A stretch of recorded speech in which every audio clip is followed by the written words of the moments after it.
have to be able to cast aside a lot of those other opinions, because otherwise we live in a keyboard warrior world where people will Hmm.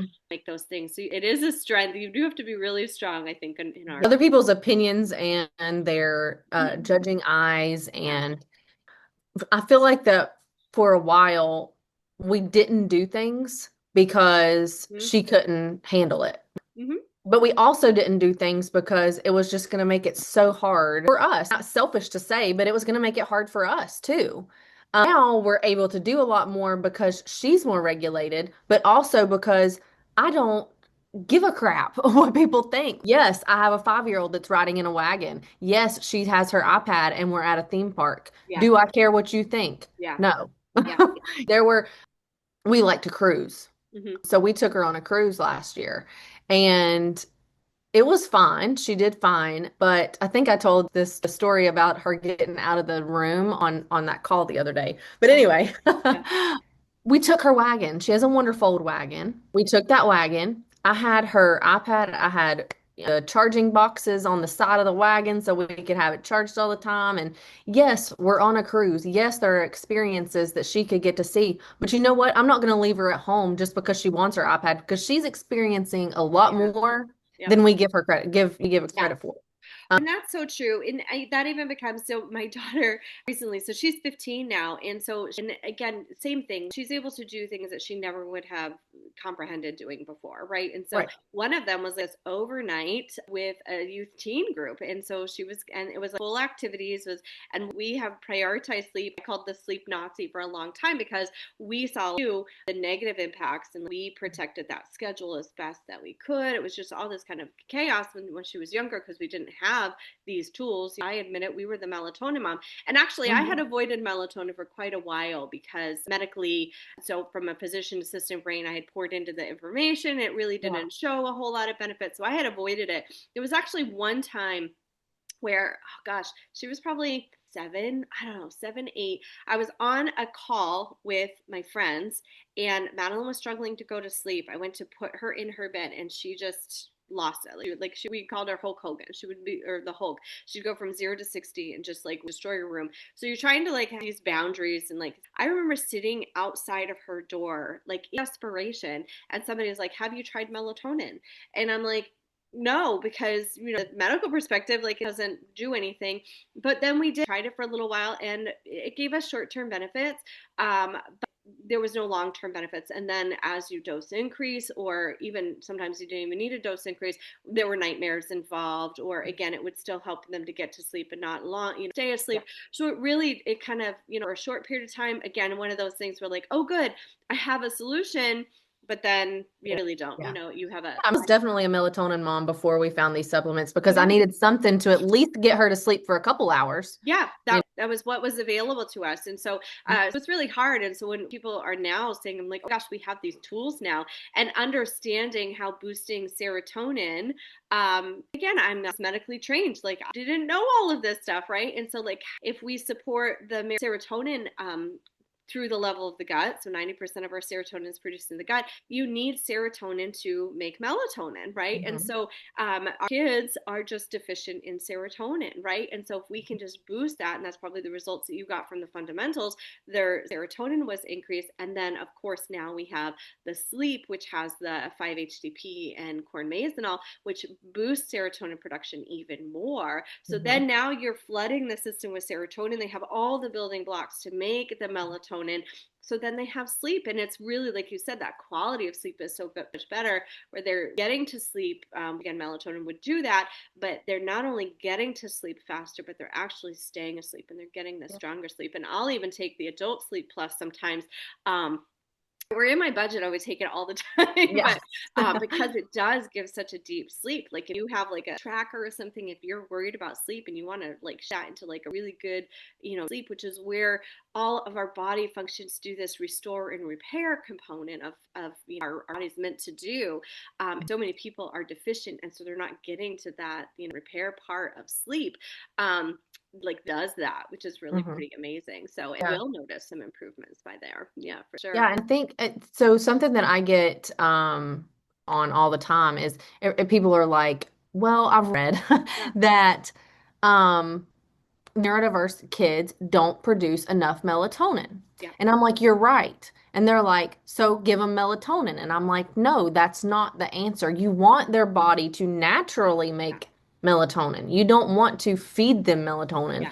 And that's where I think that so many people get confused. Sure. They think that they're like, oh, well, it says it's all natural on the bottle, Yeah. but you want your body to make it naturally. And I think Right. that so many people get confused from that. Well, And because I don't think people understand that's really a hormone, right? So, like, yeah. we tell people, and they're like, "Oh my gosh, melatonin's a hormone." I'm like, you replace a hormone, right? Like, in the medical terms, we use endogenous, which is when your body makes something, and exogenous. So, if you take something Mhm. outside of the body, right? So, an exogenous source of melatonin you're doing is you're supplying enough melatonin, and then your body's endogenous to make that is shut down, right? Because Mhm. it's a hormone replacement essentially. Mhm. So that's exactly it. So you replace that hormone, your body is not being called to produce more.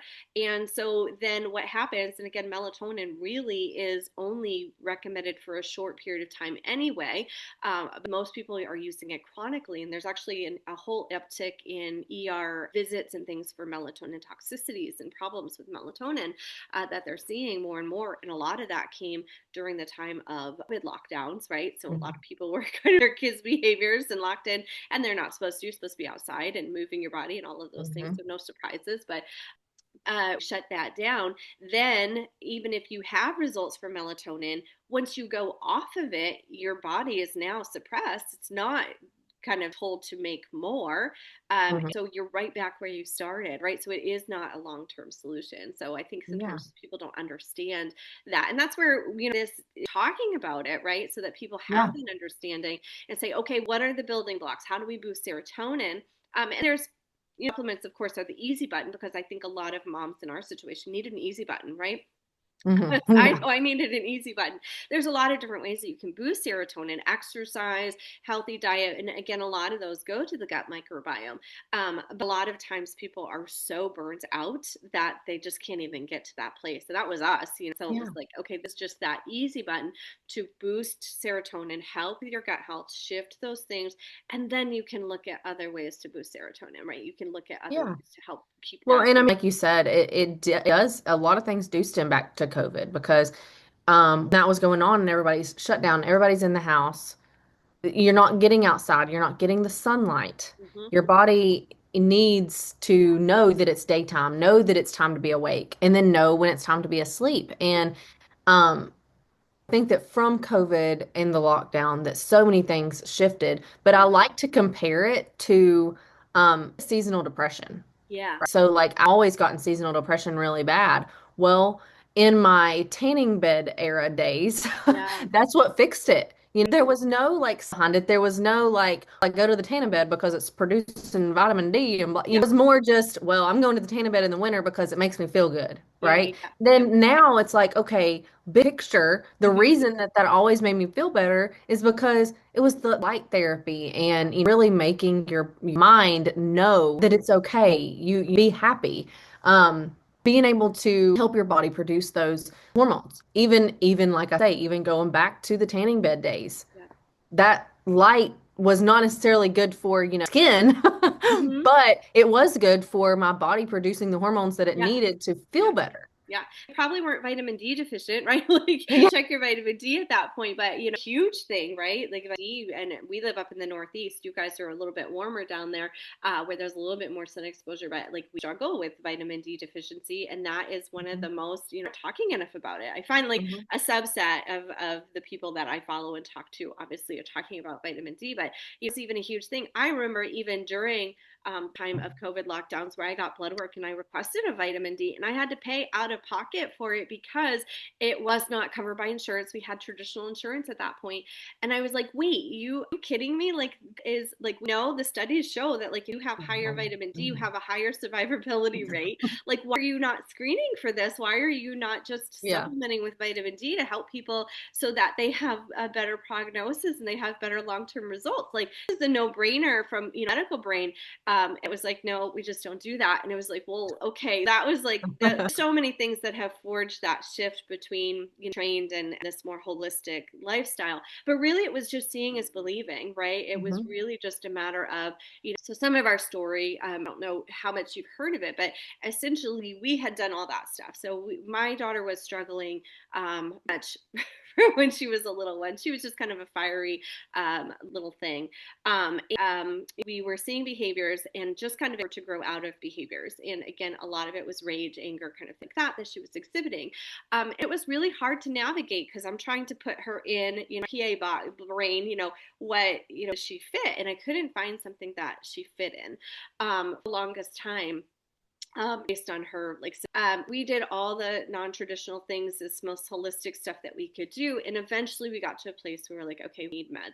We were really suspicious of autism, I guess high functioning, quote unquote, right? That, I know there's lots of different ways to kind of autism now, but we were suspicious of actually a particular thing called pathological demand avoidant, not even recognized in the United States. It's actually something that is recognized in the UK, but not here. So we knew that we were going to have problems, even just kind of diagnosis that would fit Mhm. that. Ultimately, we got a diagnosis of DMDD, which is dysregulation mood. Wait, hold on. Uh, really? I can't even remember it. Dysmorphic. No, that's not it. It's a mood dysregulation disorder. The original D will come back to me. So it's a mood dysregulation disorder. She had already been diagnosed with anxiety, depression, having disruptive. Thank you. She chimed in. Disruptive mood dysregulation disorder. So that ended up being our diagnosis, which of course, like when you hear a diagnosis, you're like, oh yay. But then when I dove into it, I was like, it's kind of the new kid on the block, disruptive mood dysregulation disorder. And there's really no information about it. Essentially, what had happened is there was this huge uptick in diagnosis of bipolar in kids. Mhm. And it was like this epidemic of bipolar in children. But it's a genetic disorder. So you can't have Mhm. an epidemic of Yeah. bipolar. There were these things that were fitting this look of bipolar, but it's a genetic thing, so you can't have this. So really, what they ended up doing was just putting this of kids that were meeting these certain criteria that looked a lot like bipolar, and just made a new diagnosis out of it. Yeah. So there's really no studies to show how to treat it. And that was kind of our mental health system, that we're really just looking at symptom clusters. We're really not doing a deep dive in the brain. We're not doing a deep dive nutritionally, like what's on with these kids, unless you're getting into integrative or naturopathic. And we just didn't have a few $1,000s on the Yeah. side in order to devote to that. Not to mention my daughter, you couldn't go near her with a needle. So, Mhm. that population, of course, there's value in sometimes getting those baseline labs and some information about that. But there's a whole population that can't do that. And so Mhm. we were kind of stuck between, places. So we went with what they had recommended as, and again, as a PA, I was able to guide that a little bit. So we Mhm. actually didn't go exactly with what they recommended. I was able to guide that a little bit. But we started meds, and unfortunately, she had suicidal thoughts on them. And we had to stop those, obviously. And then that just spiraled, whether it was because she had come off of them abruptly, they started a new med that was causing more problems. She gained 40 pounds in a 2-month period, um, and been a psych hospitalization, just trying to manipulate these meds. And then when she did get discharged on a new med, and we liken it to like the tiger in the cage. So it so that she wasn't raging as much, but she's not thriving, right? She was Yeah. not doing well. She was just, we were all kind of so burnt out at that point, 13 years in, trying to figure all of this stuff out, having any supports within the mental health system that helped. There was no team to help her to thrive. And again, I'm not sure if you've had that experience as well, but defunct, right? Like there's a lot, and not to mention It's we got lonely. discharged from her pediatrician because she was in a panic attack and could not take a vaccine. So we got discharged from her pediatrician. We got discharged from her psychiatrist. So and this is a family who can advocate. So I feel for all those families who can't, Mhm. and